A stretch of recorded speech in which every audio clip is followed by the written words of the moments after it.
We're going to start this session talking about the men's national team for just a few minutes. I'm going to post a separate video, a short summary of the U.S. versus Mexico rivalry from a YouTube clip onto our course page for you to get more of the flavor of that particular rivalry that is probably the biggest within men's National Cup competition, at least that involves the U.S. team. What I want to look at here to start with is relating to that rivalry is just this article, and I'll post a link to this article as well and encourage you to go ahead and read it, because most of this session we're going to spend talking about the women's U.S. national team. But I do want to give some mention to this and give you some resources to learn more about the U.S.-Mexico rivalry on the men's national side. And when you read this article, you'll notice that there's lots of history behind this particular rivalry. So here's a couple infographics. You can see that for that time period, a little over a 40-year time period, the U.S. lost to Mexico 21 times and had 3 draws. So a 43-year winless streak the U.S. team had against Mexico. Also, as we talked about in another session, the U.S. did not make the World Cup between they made it in 1950, but then after that they did not make it again until 1990. And you see Mexico made it 7 different times in that time period, 1937 to 1980. You see the goals scoring, this huge differential. So basically you get the picture, right? Mexico dominated the U.S. During that period. But since then, the U.S. has gone on to have several key wins against the Mexican national team in pretty significant, or matches that had pretty significant meaning to them. You see 1991 here. You can watch this clip when you read the article, but the U.S. wins 2-0 in the CONCACAF Gold Cup semifinal for the U.S. to move on. Another 2-0 victory in a match in Columbus in which it was 29 degrees. And that started a long string of matches that happened in Columbus, or a traditional, as a traditional meeting point. And then another U.S. victory in 2007 in the Gold Cup final, 2-1 this one was. And then I'm going to go ahead and skip down here to the end, but then since then Mexico has earned some revenge in a couple different victories, most recently to this recording in Columbus at the start of the 2018 FIFA World Cup qualifying. Mexico won 2-1. Now the 2-0 title for this rivalry comes from the U.S. side in the fact that after that long drought, several of the important matches that the U.S. team won were 2-0, right? Which is 2-0 in Spanish. And so that's sort of the basis for that rivalry. And again, I'll post a video as well, in addition to this article link, for you to read over and get some history and background to that U.S. men's national team rivalry. But this session is really about the women's national team, which has been much more successful traditionally than the men's national team, widely thought of as the best team in the world over the last several decades. And one of the charts that was in the chapter in your Rivals book that corresponds to this session gives you a nice table that shows the results in Olympic competition and World Cup competition, and you notice that the U.S. women's national team in that entire table is either finishing first, second, or third in those 3 competitions, and they're the only country included in the table that finishes at least in first, second, or third in all of those, all the years included in the table. So the women's national team, this particular chapter brings up the question, or is focused on the question, who is their rival, right? And several suggestions are made, one being the entire world, that the team is so dominant that it's them against everybody else. a theme that we'll pick up again when we talk about UConn versus Tennessee in that traditional women's basketball rivalry. And now we see UConn become so dominant that it's kind of like UConn against everybody else, right? So that was one suggestion. 4 specific countries were brought up in the chapter: Norway, China, Brazil, and Germany. We'll talk about each one in a few minutes. Maybe other American sports. So the crowded hegemonic sports space is a rival that the author suggests for the women's national team. And related to that, the author suggests that the media itself is a rival to the U.S. women's national team. Now, I'm not so sure I buy into all of these different suggestions. And part of that has to do with what I conceive as a rivalry meaning, right? Which to me, it doesn't mean just another competitor or somebody that you're competing against or somebody that's holding you down. A rivalry is something special. And here's the definition from some of the research that we've done, that I've done with a co-author, another professor at Western Carolina University. And we define rival as a highly salient outgroup, which means something, an outgroup that's top of mind. That's what that word salient means. A highly salient outgroup that poses an acute threat to the identity of the in-group or the in-group member's ability to make positive comparisons between their group and the outgroup. Okay? So it is in some ways, it can be a competitor that seems to be holding you down or that is an obstacle, but it has to be a threat to your positive identity. And not just any threat, but an acute threat. An acute means sharp or always on your mind. Has more meaning, or a threat that's bigger than other threats, or is more important to you than other threats. That's what a rival is in the research that we've done and all of the fans that we've talked to around the country and in multiple different sports. So when we look at that definition, what fits that definition for U.S. women's soccer? The world seems a little bit too ambiguous to me in general for it to be really called a rival. You know, can everybody be highly salient to you? I mean, I'm not so sure about that. You know, what about Norway? What about China, Brazil, Germany? Can they, or do any of those outgroups pose an acute threat? Are any of those outgroups highly salient to U.S. women's national team players and fans? Perhaps. Since this chapter was written, another country has come on the scene in women's national competition that should also be included in this consideration set. Japan is another country that, again, not in the chapter, but one that has had lots of success lately and some defining moments against the U.S. women's team. And you'll see them mentioned in this video here. We got to exit out of our PowerPoint because it won't play directly through the PowerPoints. And go directly to YouTube to watch this one. Now this video is dated, but as we'll discuss after you watch it, there are some interesting aspects to the video that we're going to pick up on and talk more about as we come back to the discussion. The U.S. women's soccer team is counting down to their gold medal match against their rival Japan, and we're all rooting for them to take home America's 3rd gold medal in a row. And ESPN... First, did you notice she used the word rival in describing Japan? So the U.S., this is obviously before the 2012 Olympics, so again, somewhat dated, but you see her use that term as it relates to the U.S. opponent for the gold medal game in those 2012 Olympics. An analyst and 2-time Olympic gold medal winner, Julie Foudy, joins us right now from London with more on the team and their chances. Good morning, Julie.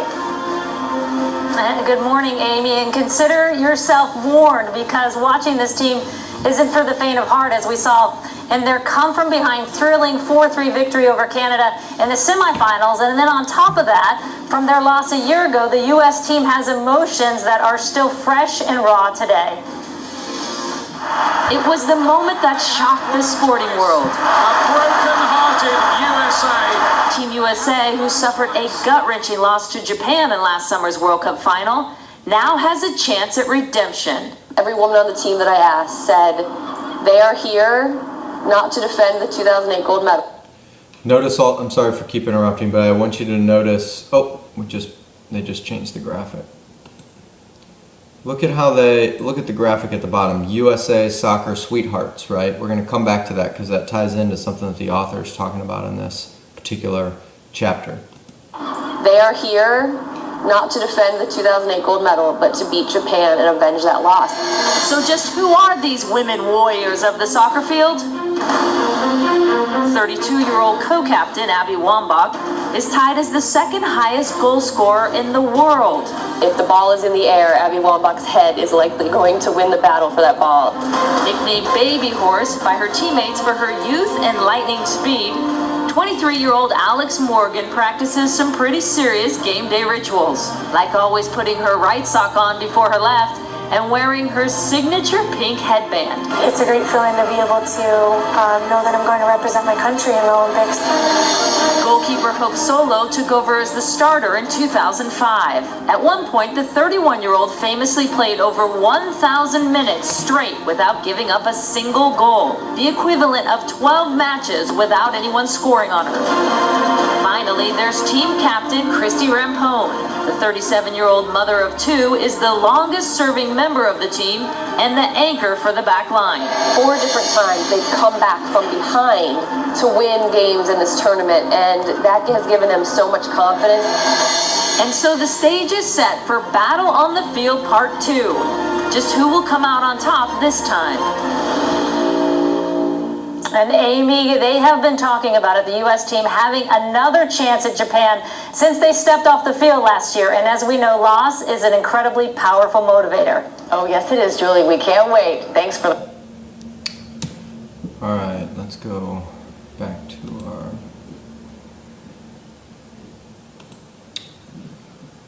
slides here. All right, so the author, conveniently to this chapter, also gives us some of her thoughts on some barriers to soccer in the U.S., and they overlap certainly with what we talked about and some of the content that was in the Gaming the World book as well. And there are also some new themes here too. So one of the new themes is this idea that one barrier to soccer is that there are ties, right, in individual games. And it's not uncommon for clubs to tie. But at the same time, in America, so the author claims, we like a winner, right? We don't like ties. A tie is like kissing your sister, right, is the old quote. And that's kind of how we think about it in terms of here in the U.S., in terms of ties. Another aspect, and this ties into something that we talked about when we did talk about the barriers to soccer in the U.S., is that the U.S. Likes to be the winner, meaning we like sports where we're the best in the world, right? And our athletes and our leagues have the best players in the world, and we win in national competition on the main stage. And in soccer, on the men's side, that hasn't really been the case, right? On the women's side, it's a different story. And in a minute, we'll talk about some of the barriers to women's sports in general that come up in this particular chapter. Also, the author identifies soccer as being an immigrant and women's sport partially because of the women's national soccer team success. It gets looked at amongst the mainstream media here in the U.S. as, oh, you know, that's only really a women's sport here in the U.S. and also, or it's a foreign sport that immigrants mostly to the U.S. are interested in. Also, soccer is sometimes seen as being commercially unfriendly, meaning that you have continuous play in soccer, right? And when soccer was first broadcast here in the U.S. by the major networks, this is back before most of you were born, they would actually put commercials into the game while the game was going on. They would break away from the game and show commercials, and then after a while, once they had the technology to do it, they would do split screen, right, where you had a commercial going on and then in a smaller screen the game was still happening. Well, as you can imagine, those hardcore soccer fans were just appalled by this, right? But in the US, it's our tendency to want to commercialize sports, right, and try and make money off of sports. We talked about that back when we talked about the Davis Cup in tennis. That's been our way of embracing sports and sort of our contribution, if you will, to the sports world. And soccer is seen as kind of commercially unfriendly, so the media is a little bit against it in that regard. They can't figure out really how to make money from it. Here's a quote from the chapter that sums up some of these barriers in one phrase or one sentence. Focus of the U.S. media on sports that construct nation, national identity, and masculinity has meant that quintessentially male American sports and those which it, meaning the U.S., can win on the world stage against nations of opposing political ideologies are emphasized. So there's a lot packed into that statement.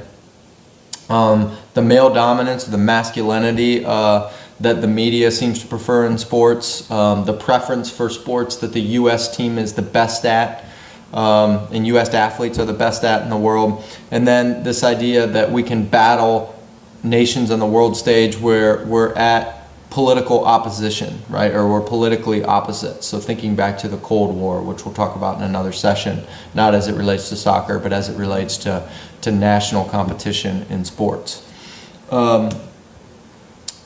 Then the author talks a little bit about the media itself as being a rival for these reasons. So we've talked in other sessions about this being an increasingly mediated world since the second globalization, which created digital media that we could stream, created hundreds of cable channels, whereas there used to be just 4 major networks. So there's lots of competition for the sports fans' attention now, on the one hand. On the other hand, it creates opportunity, media space, a demand for media, for content for all of these stations. It creates an opportunity for women's soccer to maybe get more coverage than it had in the past because there's more media outlets. Sports is commodified for consumption, so that's just a fancy way of saying that sports is packaged in a way that sponsors can gain interest in their products, that commercials can be given, that TV stations can promo other shows on their station during the sports broadcast that draws in viewers. It's what's termed as mediatization by the author, meaning that the game itself is modified so that it can be packaged for a television audience or a spectator audience. And that necessitates lots of production resources. To give you an example, you probably, if you watched early season or early games of FC Cincinnati on television, let's say, which is our local soccer club here, you probably noticed that the production resources were not that great, right? There's only a certain number of cameras. The announcers were kind of B-league, no offense to those announcers, but the audio quality might not have been as good. The replay quality not really as good as if you're watching like a big time broadcast with lots of production resources given to it. And that sends a message to the fan, a psychological message that, hey, this is second rate, you know, this is minor league, as FC Cincinnati was at that time when they first started out. So that sends a message, and when soccer was first broadcast, that's what happened, especially women's soccer, is that not a lot of production resources were given to it. And so it sent a psychological message that although the team was so good, that this was sort of a second-rate sport.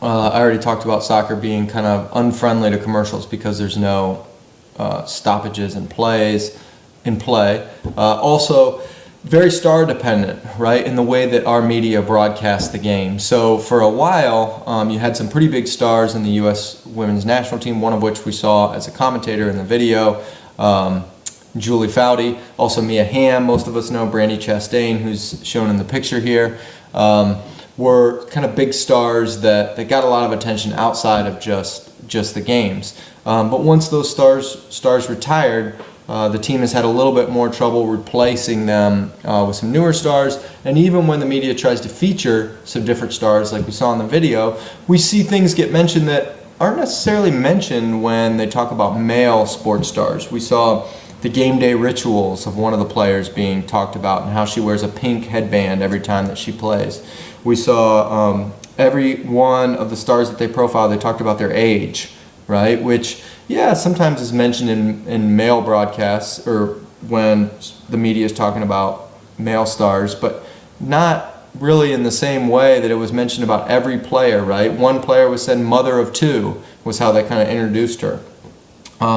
So a little bit interested. They're trying to sort of sell it more as a lifestyle, get to know these people and who they are, these stars, who they are off the pitch, rather than selling kind of the sport on the pitch, which is a different angle than we probably see with men.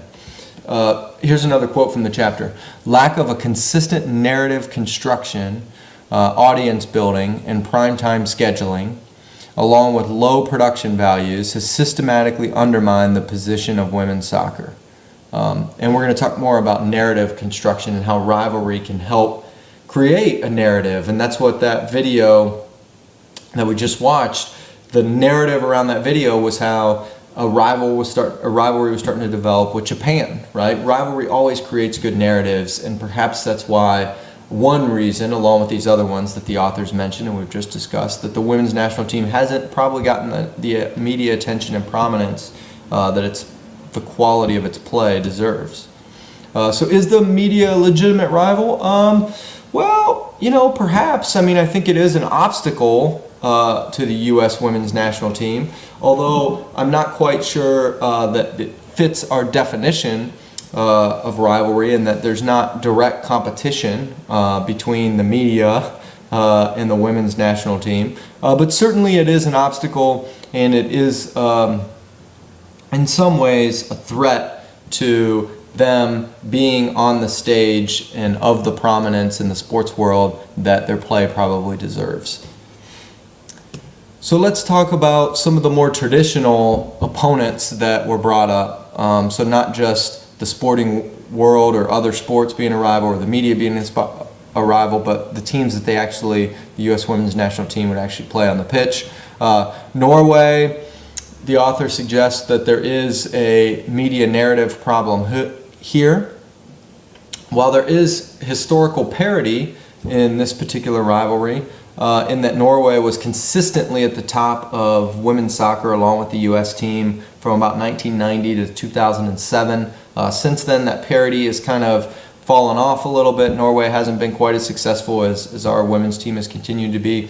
But the author also suggests that there's a lack of ideology or political difference between Norway and the U.S. And she suggests that this is a problem from a media narrative standpoint, meaning that we don't hate the country of Norway. We're not in opposition to Norway. In some ways, they're a lot like us. And there's essentially no major cultural difference or ideological difference at a national stage to give us some sort of hate, for lack of a better term, or animosity toward Norway, which the author suggests would help if we were trying to develop a rivalry or promote a rivalry. Now China, we certainly have cultural difference, right? We have some ideological differences with China. We have economic battles with China, right? So we've got that aspect with China. But with China, we have another problem, and that problem is a lack of parity, right? The Chinese team, women's team, has just not been that good, not good enough to sustain any sort of parity with the U.S. team. And so that seems to be lacking for China as a potential rival. Brazil, the author suggests that we have a different media narrative problem. There are some cultural differences with Brazil. They are more of a developing country, or part of the BRIC, what's thought of as the BRIC economic bloc, of up-and-coming countries onto the world stage. But we don't have much political conflict really with Brazil, not as much as we have with China. However, the author suggests, and I'm quoting here, that Brazil does have heterosexual appeal, petiteness, and athletic skill that she suggests could generate interest in their national team. However, she also suggests that there's been player animosity and accusations of dirty play back and forth between the Brazilian team and the U.S. team. I seem to think that might contribute to the rivalry. So she somewhat suggests that maybe that takes away from the rivalry, but I think some distaste between the players themselves is probably good for the rivalry. So I think that Brazil has some promise as a long-term rival, and certainly they have the athletic skill to have some parity with the U.S. team. Germany, she suggests no political or ideological clash, although certainly there was back in World Wars, in World War I and World War II, but we've come a long way since then. Germany is considered a pretty strong ally of the U.S. She suggests in the chapter that one of the media narrative problems here is that the German players don't fit again I'm quoting, the hegemonic ideals of women athletes that get media attention.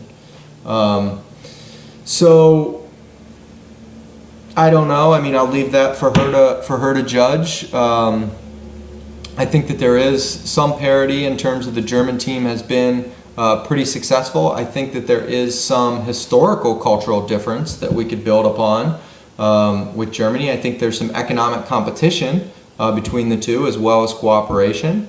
But the point being here in that this chapter and this discussion is a good one, and I always include it in every term that I teach this course because it's unique in that it's not obvious who the rival is. You know, like I said, since this has been published, Japan has gotten a lot of attention as a potential rival for the women's national team, and rightly so. So we'd have to throw that in the mix. But this is this type of situation where if you were a marketer for the women's national team, you know, you might be very interested in thinking about how a recognized rival that was bilateral, right, that was bidirectional, meaning accepted on both sides, how that might raise the profile of U.S. women's soccer, how it might create a media narrative that people got excited about.